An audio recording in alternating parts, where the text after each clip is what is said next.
Buen día a todos. Hoy vamos a hablar de la unicidad y pluridimensionalidad del ser humano. Los objetivos a alcanzarse en esta unidad serían describir las dimensiones del ser humano y elaborar conclusiones sobre la visión integral del sujeto. En este contexto trataremos de ver algunas temáticas que nos puedan orientar, que nos puedan vindicar lo que estamos diciendo.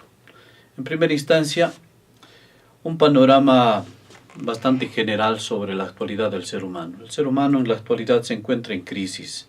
No hay vuelta que dar. Todas las crisis que tenemos, las crisis políticas, las crisis ecológicas, las crisis económicas, responden a las visiones del ser humano que tenemos y a la vez las constituyen también estas visiones. Entonces, asimismo la ciencia, la técnica, están corroborando para generar un ser humano bastante complejo. Así podemos hablar ciertamente del Homo cyborg, podemos hablar también de lo transhumano, lo poshumano, que tiene que ver con lo que la ciencia, la técnica hace respecto del ser humano, casi convirtiéndolo en objeto de utilización, en objeto de ensayo. Pero a la vez es el mismo ser humano el creador de estas mediaciones de las cuales se ha empezado a enajenar. En fin, son situaciones bastante difíciles, complejas. No es lo único que se puede decir, se podría decir mucho más visiones acerca de esto, muchas más apreciaciones, pero por ahora quedamos así nomás asumiéndolo como la complejidad del ser humano en la actualidad. El otro tema que queremos ver es la unicidad y pluridimensionalidad de este sujeto. De hecho, el ser humano es único. No se puede hablar de razas. Las razas, ya sabemos, es un invento occidental para vindicarse como poder, como centro de decisiones antropológicas, políticas, económicas, culturales, etc.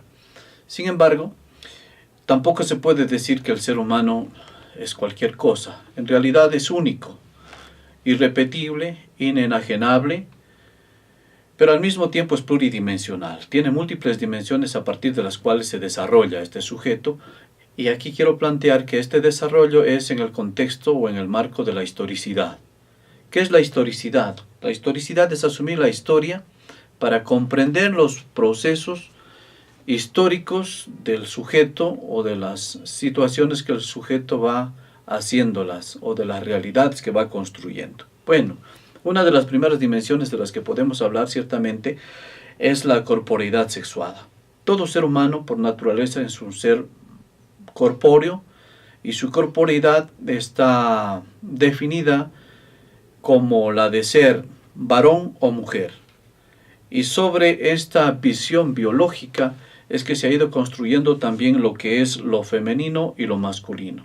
De tal modo que en nuestra cultura la feminidad y la masculinidad son como las marcas del ser humano, el sello que vamos generando para nuestra propia identidad y lo vamos constituyendo procesualmente, por supuesto. Pero lo que no se puede cambiar es precisamente que sobre lo masculino pesa la dimensión de varón y sobre lo femenino pesa la dimensión de mujer. Eso es claro, o a la inversa. Lo de varón constituye lo masculino y lo de mujer constituye lo femenino. Por supuesto que hay debates y discursos sobre esto del género. Sin embargo, no quisiera profundizar más aquí sobre esta situación, pero hay que tener en cuenta que ciertos debates, como la ideología de género, por ejemplo, lo que busca de alguna manera es universalizar lo no universalizable. Es decir, seguimos jugando con la misma episteme occidental y occidentalizante. Lo importante es que comprendamos que hay pluralidad.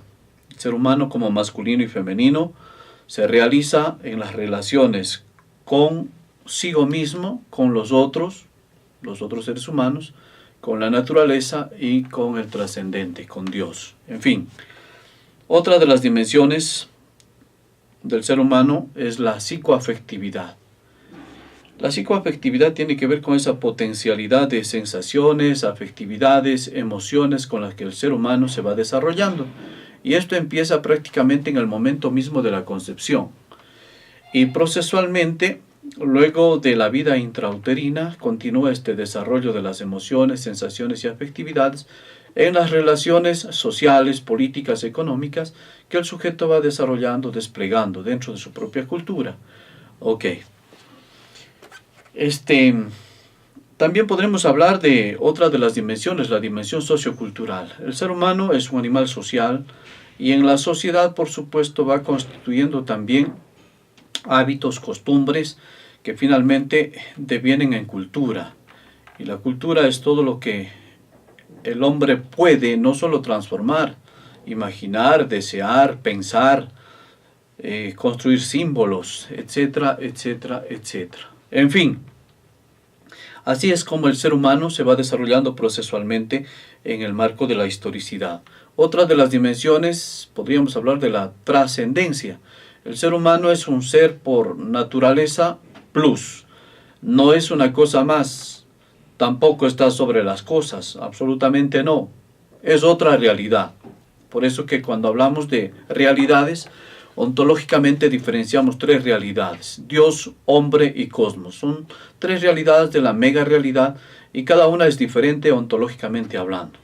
En este contexto entonces estamos hablando de que estas dimensiones en realidad constituyen las potencialidades de la naturaleza propia del ser humano. Y estas potencialidades se desarrollan procesualmente con la experiencia, las relaciones, y así es como nos vamos planificando, realizando desde la historia como seres humanos. Otro de los elementos claves que podríamos hablar ya finalmente son las consecuencias pragmáticas sobre la comprensión del ser humano como un ser pluridimensional. Desde esta perspectiva entonces, si bien el ser humano es único, irrepetible e inenajenable en sí mismo, es difícil que podamos entonces hablar ya totalitariamente de un único ser humano en la historia desplegándose como si fuese un ser absoluto.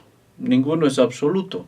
Nos vamos realizando procesualmente, históricamente, en los diferentes marcos contextuales, pero eso sí sin perder esa visión de relación con el cosmos, con los otros y con el trascendente. Es decir, nos vamos realizando en las plurales relaciones. No hay vuelta que dar.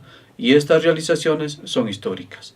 Desde esta perspectiva es importante comprender que el ser humano de alguna manera es ciertamente el que constituye las realidades históricas y a la vez también se va constituyendo en estas realidades históricas. Entonces es un trabajo de ida y vuelta, pero más allá tampoco hay que convencernos del discurso de ciertos pensadores que suponen entonces que de todo lo que sucede el ser humano es el único responsable. No. Hay algunas estructuras ya constituidas por el ser humano que históricamente también están defendidas por ciertos grupos de poder. Son hegemonías o son poderes que geopolíticamente se van constituyendo y van ahora ya definiendo al ser humano en sus perfiles.